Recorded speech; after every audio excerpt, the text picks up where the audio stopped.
Hello friends, 30 days weight loss challenge intermittent fasting 16:8 அந்த ரேஷியோவில் இன்னைக்கு டே 18ஓட டயட் மீல் பிளான் என்ன அப்படின்னு தான் பார்க்க போகிறோம். அண்ட் அதோட ரெசிபியும் இந்த வீடியோலேயே நான் ஷேர் பண்ணிக்கிறேன். டே 18ல் ஏர்லி மார்னிங் 5 o'clockே ஒரு பிரிஸ்க் வாக்கிங்கோட தான் அந்த டேவை வந்து ஸ்டார்ட் பண்ணேன்.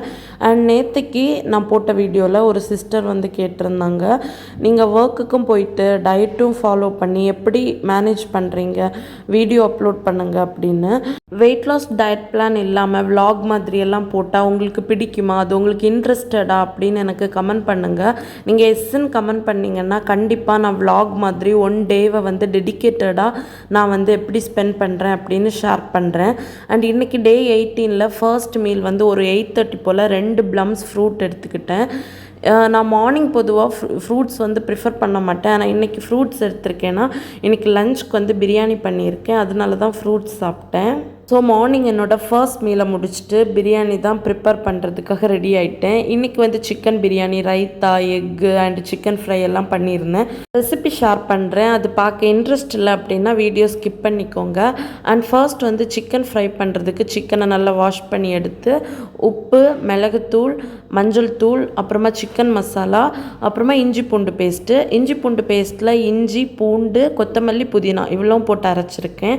அதையும் ஆட் பண்ணிவிட்டு அண்ட் இந்த சிக்கனுக்கு தேவையான அளவு தயிர் ஆட் பண்ணி நல்லா மிக்ஸ் பண்ணி மேரினேட் பண்ணுறதுக்கு ஒரு பக்கமாக வச்சிட்டோம் அப்படின்னா சிக்கன் வந்து ஒரு சைடு மேரினேட் ஆகிட்டு இருக்கும், இன்னொரு சைடு வந்து பிரியாணி பண்ணுறதுக்கான மற்ற வேலைகளை பார்த்தோம் அப்படின்னா பிரியாணி ரெடி ஆகிற அந்த ஸ்டேஜில் சிக்கன் ஃப்ரை பண்ண போட்டுடலாம். டயட்டில் பிரியாணி எடுத்துக்கிற டைம் நான் எப்படி பேலன்ஸ் பண்ணுறேங்கிறதும் இந்த வீடியோ மூலமாக உங்களுக்கு ஒரு ஐடியா கிடைக்கும்.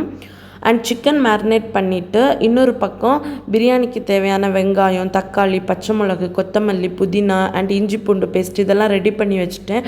அண்ட் இன்னொரு பக்கம் சிக்கனையும் நல்லா வாஷ் பண்ணி ஒரு பாத்திரத்தில் எடுத்து வச்சுருக்கேன்.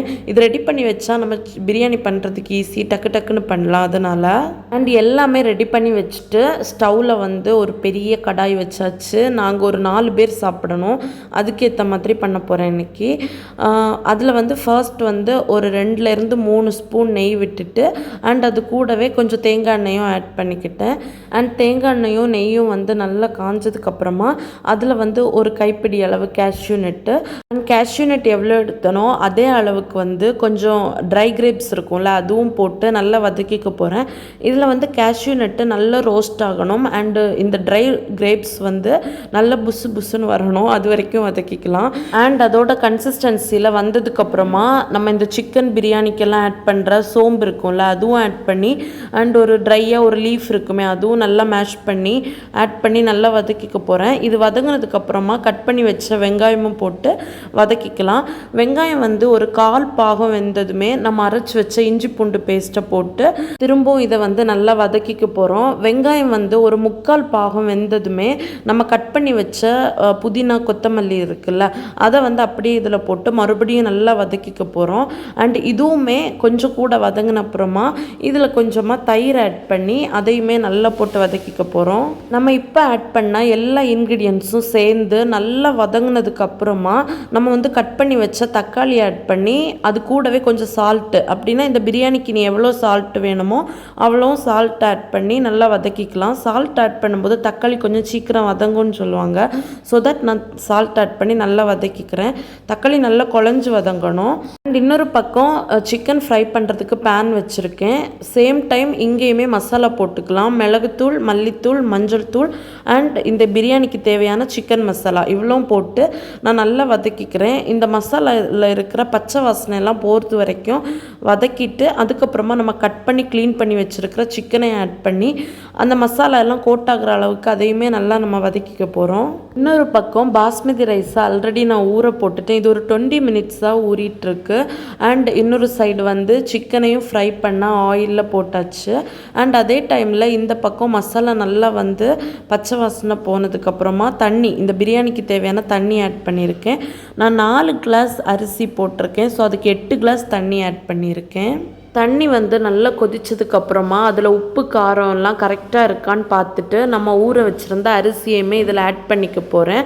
அரிசி ஆட் பண்ணிவிட்டு எல்லாத்தையும் ஒரு வாட்டி கூட நல்லா மிக்ஸ் பண்ணிவிட்டு க்ளோஸ் பண்ணி லோ ஃப்ளேமில் ஒரு 15 மினிட்ஸ் வச்சிட்டோம் அப்படின்னா சூப்பராக பிரியாணி வந்து ரெடியாகி கிடைக்கும். அண்ட் ஃபைனலி பிரியாணி ரெடி ஆயிடுச்சு. அது கூட வந்து பாயில் பண்ண எக்கு, சிக்கன் ஃப்ரை, ரைத்தா எல்லாம் வச்சு சூப்பராக கம்ப்ளீட் பண்ணியாச்சு.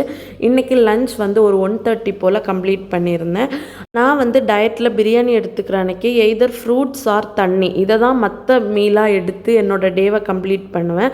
ஸோ தட் மார்னிங் ஃப்ரூட்ஸ் எடுத்ததுனால மத்தியானம் லஞ்சுக்கு பிரியாணி எடுத்துகிட்டு அதுக்கு பிறகு ஃபுல்லாகவே தண்ணி மட்டும் குடித்தேன். 5 o'clock மேலே கொஞ்சம் கட் வந்து கால் பண்ணிகிட்டே இருந்துச்சு, பசிக்குதுன்னு. ஆனாலும் தண்ணி குடிச்சு ஸ்டொமக்கை ஃபில் பண்ணிவிட்டேன். அப்போ தான் எனக்கு கொஞ்சம் கில்ட் ஃபீல் இருக்காது. அண்ட் அது மட்டும் இல்லை, பிரியாணி எடுத்துக்கும் போது கூடவே நம்ம மற்ற மீல் கொஞ்சம் ஹெவியாக எடுத்தோம்னா கலோரிஸ் ஜாஸ்தியாக போகும். ஸோ பிரியாணியோடு ஸ்டாப் பண்ணிட்டோன்னா குட், ஓகேவாக இருக்கும்.